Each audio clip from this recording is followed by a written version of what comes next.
Parliament house में मैंने नरेंद्र मोदी जी और अदानी जी के रिश्ते के बारे में सच्चाई बोली। हिंदुस्तान के धन को किस प्रकार लूटा जा रहा है, ये सच्चाई पार्लियामेंट के रिकॉर्ड से मिटा दी गई। बिना एक्सपीरियंस के कोई भी बिजनेस शुरू करना और उस बिजनेस में देश के सबसे बड़े कॉन्ट्रैक्ट उठा लेना, प्रधानमंत्री जी ये जादू सिर्फ अदानी जी के लिए थी। नवंबर 2018 को प्रधानमंत्री नरेंद्र मोदी की अध्यक्षता में केंद्रीय मंत्रिमंडल की एक बैठक ने पब्लिक प्राइवेट पार्टनरशिप के तहत 6 हवाई अड्डों को प्राइवेटाइज करने के प्रस्ताव को इन प्रिंसिपल अप्रूवल दे दिया।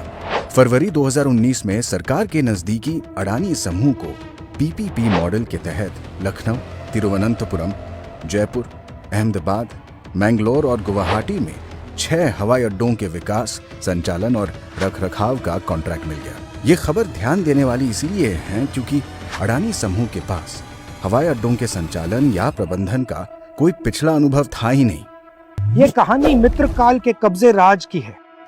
एयरपोर्ट पर कब्जा, पोर्ट पर कब्जा, रोड पर कब्जा, डिफेंस फोर्सेस पर कब्जा, मीडिया पर कब्जा, कोयले पे कब्जा, बिजली पर कब्जा और पूरी तरह भारत सरकार पर कब्जा। पार्लियामेंट हाउस में मैंने सच्चाई बोली। नरेंद्र मोदी जी और अदानी जी के रिश्ते के बारे में सच्चाई बोली। हिंदुस्तान के धन को किस प्रकार लूटा जा रहा है उसके बारे में सबूत देकर मैंने सच्चाई दी। ये सच्चाई पार्लियामेंट के रिकॉर्ड से मिटा दी गई। मेरे रिमार्क्स एक्सपंज कर दिए गए। ये देखिए रिश्ता।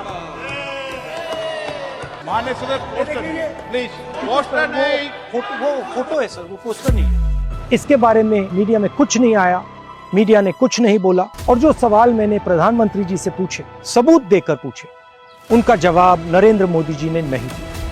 एयरपोर्ट उद्योग इस देश का सनराइज इंडस्ट्री है। हमारी राष्ट्रीय सुरक्षा की दृष्टि से एक बहुत ही महत्वपूर्ण उद्योग है। देश के हवाई अड्डों पर नियंत्रण का अर्थ है देश के संसाधनों के एक बड़े हिस्से पर नियंत्रण। ये है एयरपोर्ट्स का अदानी द्वारा असली कब्जा।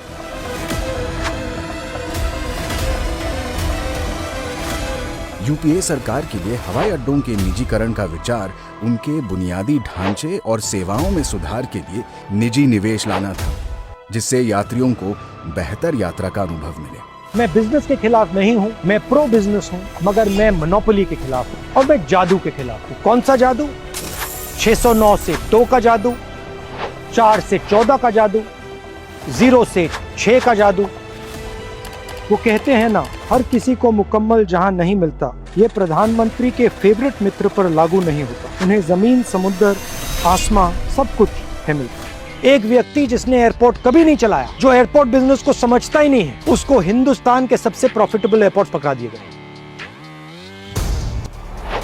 सरकार झुक गई और अडानी समूह के पक्ष में नियम बदल दिए गए। कॉन्ट्रैक्ट के लिए बोली लगाने से पहले और बोली लगाने के बाद हवाई अड्डा क्षेत्र में पूर्व अनुभव की आवश्यकता को खत्म कर दिया गया।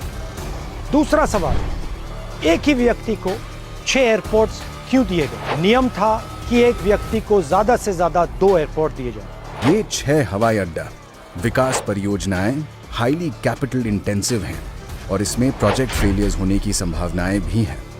और यदि कोई परियोजना विफल होती है तो विफल परियोजनाओं को लेने के लिए अन्य सक्षम बोलीदाता उपलब्ध होने चाहिए। एक और सवाल, जब यह निर्णय लिया गया, airport authority of India, unions, finance ministry और नीति आयोग सब ने ऑब्जेक्ट किया और कहा कि यह निर्णय गलत है। इनके ऑब्जेक्शन को किसने ओवरटर्न किया और क्यों?